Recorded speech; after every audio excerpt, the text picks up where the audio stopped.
سراج الحق صاحب نے استعفیٰ دے دیا ہے، بڑے مایوس ہو کے استعفیٰ دی. انہوں نے کہا جی بڑی بری طرح شکست ہوئی ہے الیکشن میں اور عوام کا شکریہ ادا کیا ہے کہ سیاست سے اب کیوں ہو گئے ہیں ناراض. یہ صرف جمہوری روایت کو مد نظر رکھتے ہوئے انہوں نے کیا. ووٹ ایک طرف پڑ رہے ہیں، رزلٹ دوسرے کے آ رہے ہیں، تو یہ کیا ہے؟ کوٹا سسٹم کے تحت کر رہے ہیں.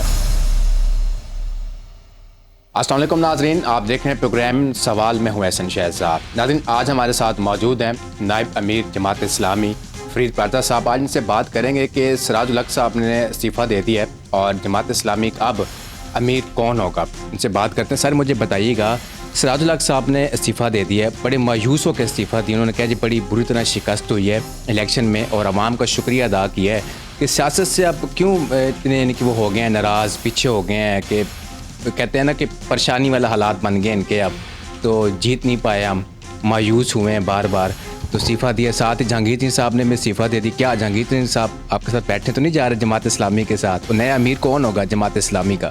اچھا جی، بسم اللہ الرحمن الرحیم. پہلے تو جتنی آپ نے بری طرح شکست اور مایوس، ایسی کوئی بات نہیں ہے. یعنی یہ ایک صرف جمہوری روایت کو مد نظر رکھتے ہوئے انہوں نے کیا کہ جیسے ریلوے حادثہ ہو جائے تو ریلوے منسٹر استعفیٰ دے دیتا، حالانکہ اس کا کوئی جرم قصور اس میں نہیں ہوتا. وہ صرف یہ سمجھتا ہے کہ چونکہ میری ذمہ داری تھی. تو سراج الحق صاحب نے بھی اسی انداز پر یہ کیا، حالانکہ یہاں اجتماعی ذمہ داری ہوتی ہے اور رضاکارانہ ہے اور ہر کوئی، اور انہوں نے بڑی محنت کی. بہت بڑے انہی دنوں میں 55 بڑے جلسوں سے انہوں نے خطاب کیا، تو کوئی ایسی بات نہیں ہے نا. اچھا پھر رزلٹ بھی کوئی مایوسی والا نہیں ہے. یعنی ٹھیک ہے کہ بہت پہلے سے یہ چیزیں آ رہی تھی کہ جماعت اسلامی کو قومی اسمبلی کی کوئی سیٹ نہیں جیتنے دی جائے گی. اچھا یہ کون طے کر رہا ہے، کون فیصلے کر رہا ہے؟ یہ بھی اب بڑی عجیب و غریب سی بات ہے. اور اس کے بعد یہ کہ ہمیں ووٹ جو ہیں وہ پہلے سے 2 گنا ملے، تو ہم یہ سمجھتے ہیں کہ ہماری ایک لحاظ سے یہ کامیابی ہے کہ اگرچہ ہمیں سیٹیں اس طرح نہیں ملی لیکن ووٹ ہمیں پہلے سے زیادہ لوگوں نے ووٹ دیا. ووٹ بینک ہمارا بڑا ہے، دگنا ہو گیا ہمارا ووٹ بینک. پھر یہ بات بھی کہ جی ہم نے یہ الیکشن جو ہے وہ اتحادی سیاست کو چھوڑ کر کیا، تو یہ بھی ایک بڑی کامیابی تھی کہ اتحادی سیاست کو چھوڑنے کے باوجود ہمارے نمائندے 231 قومی اسمبلی کی سیٹوں پہ اور 524 صوبائی اسمبلی کی سیٹوں پر کھڑے تھے. ہماری خواتین تک جنرل سیٹوں پر انہوں نے مقابلہ کیا اور بعض خواتین نے 5000 کے قریب ووٹ لیا.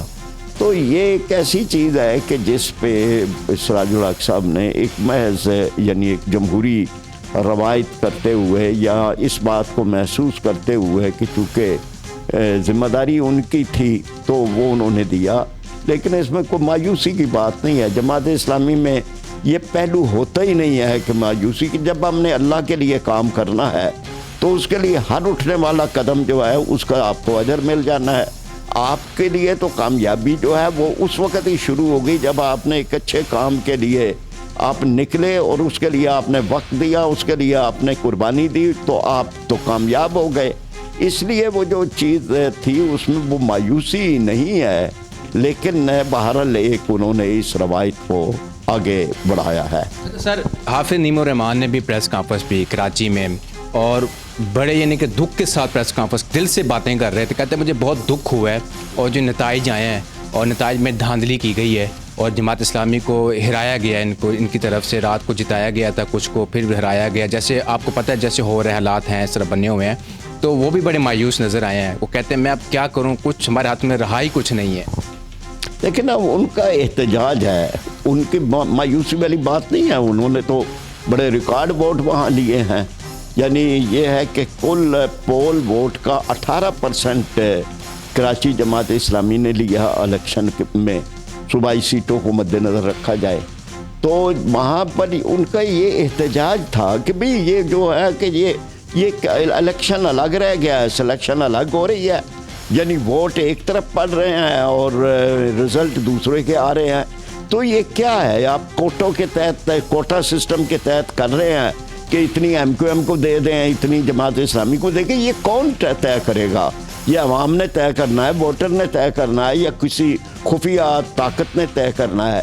تو ان کا وہ احتجاج تھا، اس میں انہوں نے کہا کہ یعنی 6 تو ایسی صوبائی اسمبلی کی واضح سیٹیں ہیں کہ جہاں فارم 45 کا رزلٹ جو ہے وہ بالکل اور ہے، اور فارم 47 میں چوتھے نمبر والے کو اٹھا کر پہلے نمبر پہ لایا گیا۔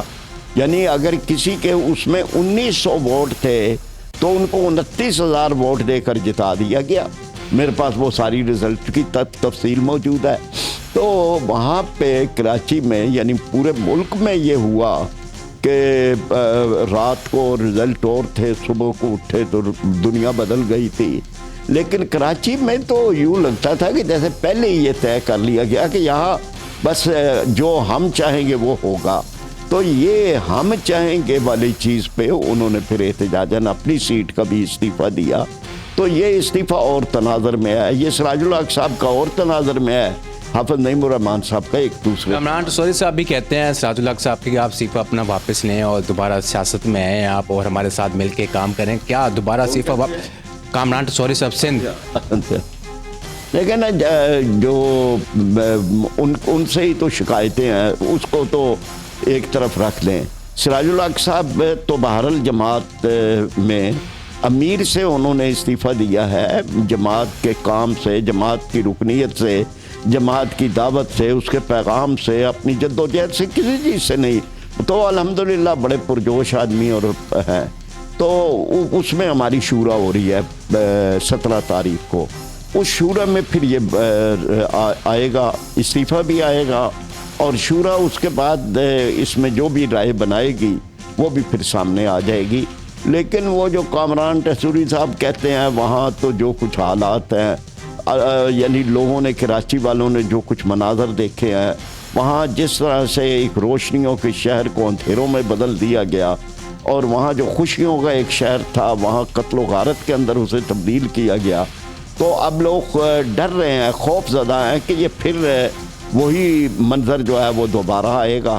تو وہاں کے اعتبار سے تو جماعت اسلامی انشاءاللہ تعالی انتہائی بدترین حالات میں وہاں جماعت اسلامی نے کام کیا تھا، لاشیں بھی اٹھائی تھی، پھر بھی اپنا حق کی بات کرتے رہے تھے۔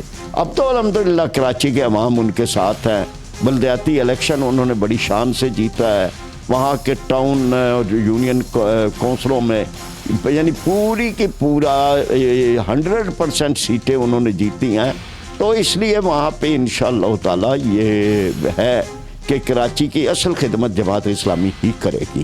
اچھا سر، جیسے جماعت اسلامی کا، پیپل پارٹی کا یعنی کہ بڑا یعنی کہ آپس میں برقرار رہا ان کا، اگر دوبارہ آفر کرتے ہیں کہ جماعت اسلامی ہمارے ساتھ بیٹھیں اور مل کے کام کرتے ہیں، تو کیا جماعت اسلامی ساتھ بیٹھے گی؟ کن کے؟ People party? نہیں، پیپلز پارٹی سے تو ہمارا کبھی اس طرح کا نہیں رہا۔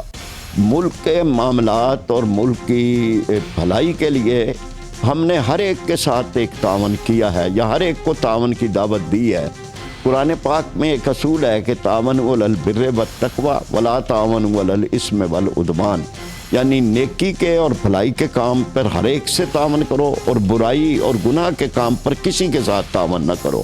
اس اصول کے تحت ہے۔ تو پیپلز پارٹی اگر کوئی ملک اور قوم کی بہتری کے لیے کوئی پروگرام لے کے آتی ہے تو وہ پیپلز پارٹی ہو یا کوئی دوسرے ہو، ہم ان کو اپنی اخلاقی تائید دیں گے، لیکن ویسے ان کے ساتھ کبھی بھی اشتراک عمل کا یا کوئی ایسا ہمارا پہلو نہ پہلے رہا ہے نہ آئندہ کوئی امکان ہے۔ اچھا سر، پی ٹی آئی کے ساتھ خبریں چلیں کہ بیٹھنے جا رہی ہیں جماعت اسلامی، پھر خبریں چلے جی نہیں جی کوئی اتحاد نہیں ہو رہا، وہ اپنی جگہ پہ ہیں، ہم اپنی جگہ پہ، کیا معاملات اندر کی باتیں کیا ہوئیں پھر؟ نہیں، کوئی ایسی اندر کی باتیں نہیں ہے، کھل کے بات ہے بھئی۔ ان کی طرف سے یہ تھا کہ جی چاہتے ہیں کہ جی ہم پورے ملک میں مل کے چلیں، تو جماعت اسلامی نے کہا کہ بڑی اچھی بات ہے۔ اس میں 2 پہلو تھے، ایک تو یہ تھا کہ چونکہ وہ آزاد جیتے ہیں، پارٹی نہیں ہے، تو اگر انہیں پارٹی میں آنے کی ضرورت ہے تو اس میں بھی پورے ملک میں ہم اس کے لیے بھی سوچ سکتے ہیں یا بات کر سکتے ہیں. اس میں قومی اسمبلی بھی تھی, صوبائی اسمبلیاں بھی تھیں آگے.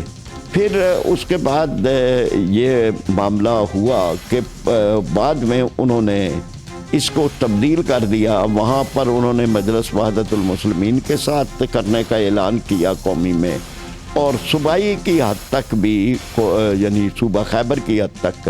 تو پھر ہماری مشاورت یہ تھی کہ جی ہمیں اس لحاظ سے تو یہ ان کی بات جو پہلے تھی اس سے اب مختلف ہے, اور یہاں بھی ہم ان کو لیے ایک آزادی چھوڑتے ہیں, وہ جس کو چاہیں یہاں بھی کسی کے ساتھ کر لیں.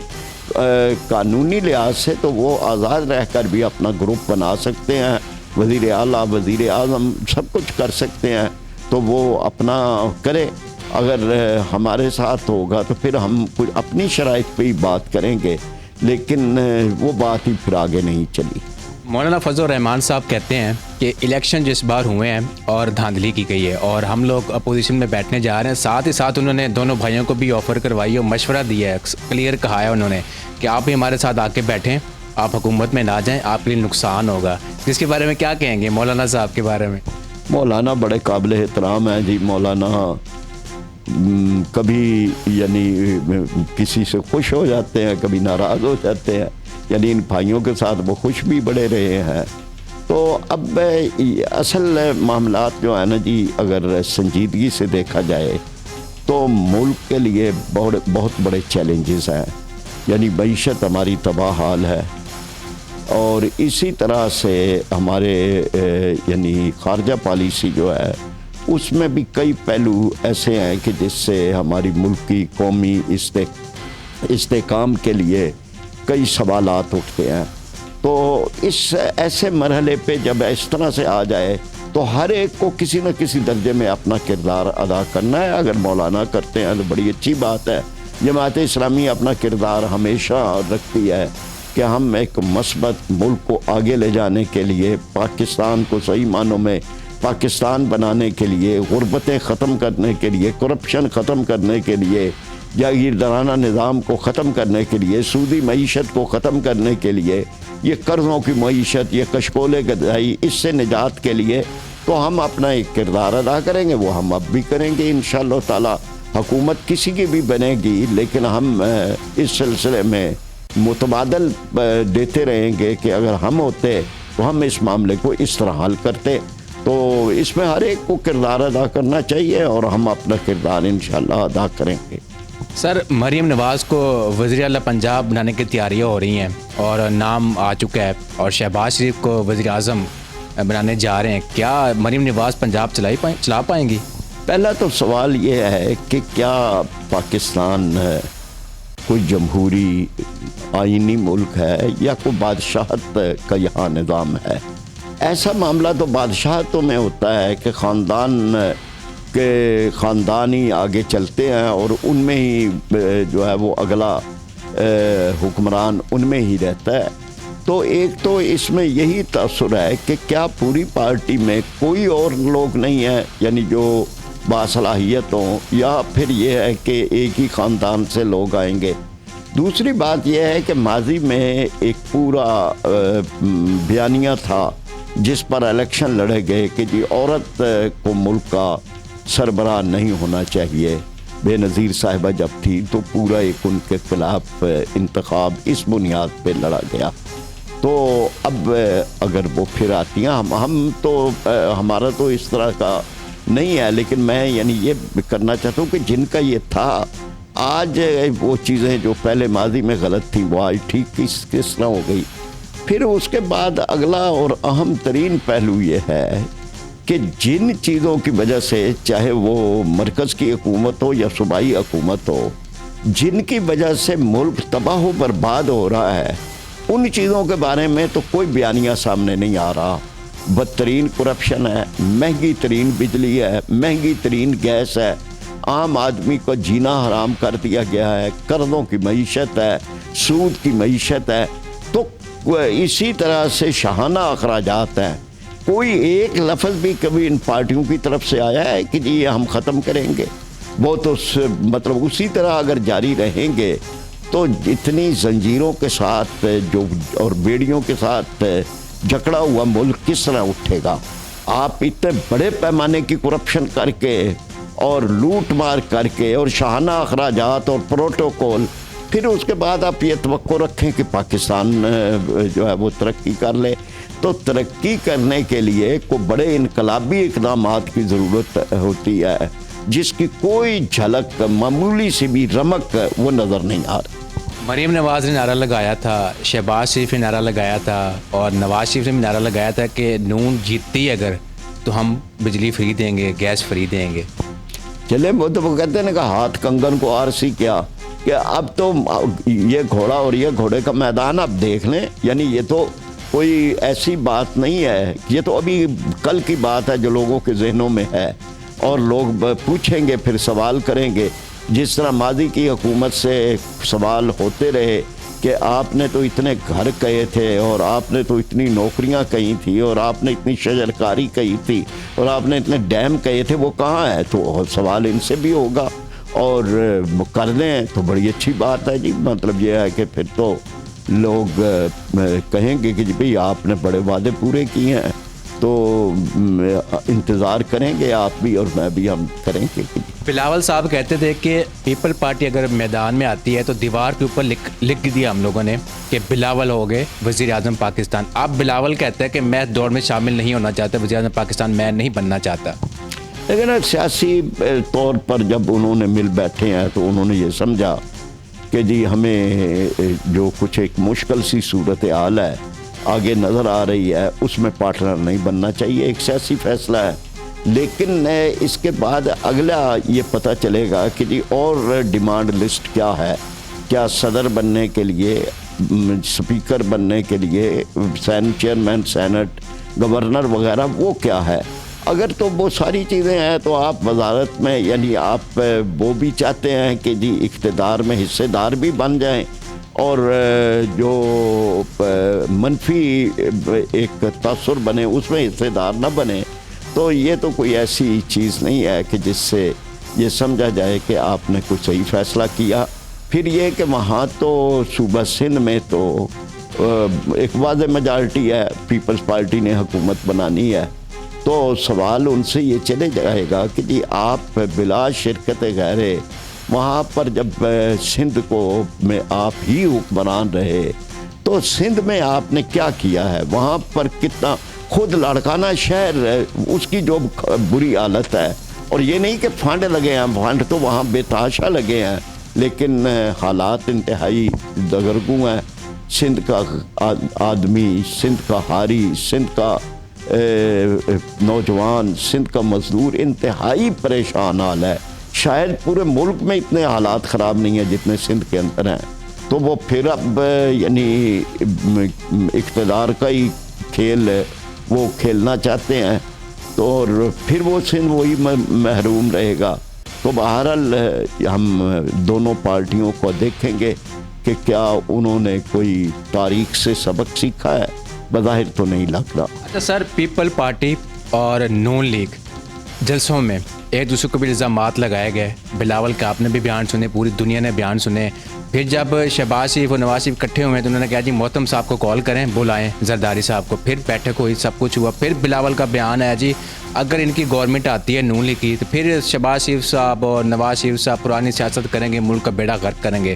دوبارہ پھر لڑائیاں ان کی شروع ہو گئی، تو آپ کیا سمجھتے ہیں اب اگر دونوں مل کے بناتے بھی ہیں گورنمنٹ تو کب لڑائی کب ہوگی ان کی وقت؟ اچھا، وہ سمجھتے ہیں جی کہ لوگوں کے حافظے کمزور ہیں اور لوگ بھول جاتے ہیں، اور حالانکہ لوگوں کے سامنے ہے، اب میڈیا کا دور ہے، سوشل میڈیا کا دور ہے، ہر چیز محفوظ ہوتی ہے، لوگ سامنے لے آتے ہیں کہ اب کل تو آپ یہ کہہ رہے تھے، اب آپ یہ کہہ رہے ہیں، اور پھر یہ ہے کہ آپ کے سارے کہنے کا نقصان کس کو ہو رہا ہے؟ پیپلز پارٹی کے ورکر کو، پیپلز پارٹی کے ووٹر کو۔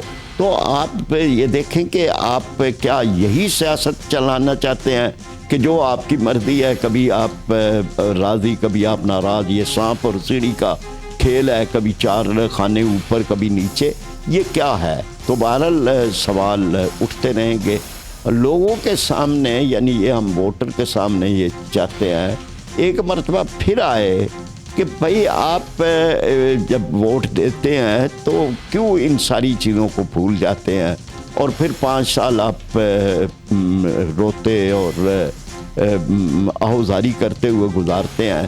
جماعت اسلامی موجود ہے، ایک اچھا منشور ہے، ایک اچھا ریکارڈ ہے، جب اقتدار نہ ہوتے ہوئے بھی سیلاب، زلزلہ، کرونا، ہر اربوں روپے کے پروجیکٹ لے کے جماعت اسلامی عوام کے سامنے آتی ہے، کام کرتی ہے، کوئی کرپشن کا الزام نہیں، کوئی فرقہ پرستی نہیں۔